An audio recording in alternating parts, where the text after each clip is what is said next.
नमस्कार. आज आपल्या शाळेमध्ये शारदा उत्सव चालू आहे आणि आज शारदा उत्सवातली दुसरी माळ सुरू झाली आहे आणि या दुसऱ्या माळेचे मानकरी किंवा दुसऱ्या माळेसाठी एक उपक्रम आम्ही ठेवला होता, ते म्हणजे रांगोळी स्पर्धा किंवा रांगोळी शिकणे.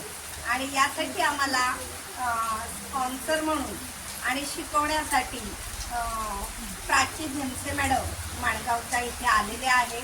ज्या मुलींना संस्कार भारती ते चित्र रांगोळी कशी काढावी हे शिकवणार आहे. आपण जी रांगोळी शिकणार आहोत तिचं नाव आहे संस्कार भारती. त्याच्यामध्ये चिन्ह असतात, ते बिंदू, रेषा, अर्धवर्तुळ, केंद्रवर्धिनी, गोपद्म आणि तुरा ही बेसिक चिन्ह आहे. या चिन्हांचा वापर करून तुम्ही नंतर मोठ्या रांगोळ्या गावीची तयार करायची असतात. तर आपल्याला या चिन्हांवर हात बसवायचा आहे. 3 दिवसामध्ये माझं रांगोळीचं ट्रेनिंग जरी पूर्ण झालं, म्हणजे तुम्हाला ते लक्षात आलं, तरी सुद्धा रोजच्या सरावाने ते फिनिशिंग येणार आहे.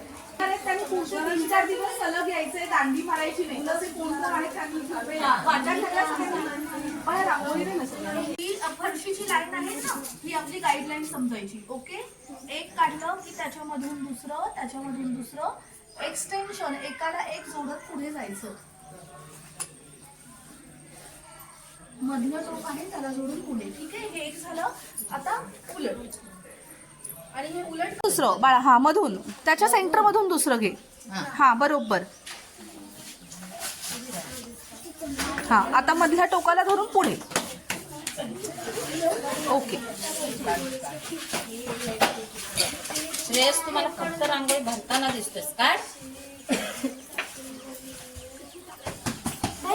हा, छान जमलंय. हा, बिंदूची छान प्रॅक्टिस कर, म्हणजे अशी डबल लाईन नाही पडणार. आता मग वरती बाळा, एक काढून त्याच्यामधून दुसरं घ्यायचंय.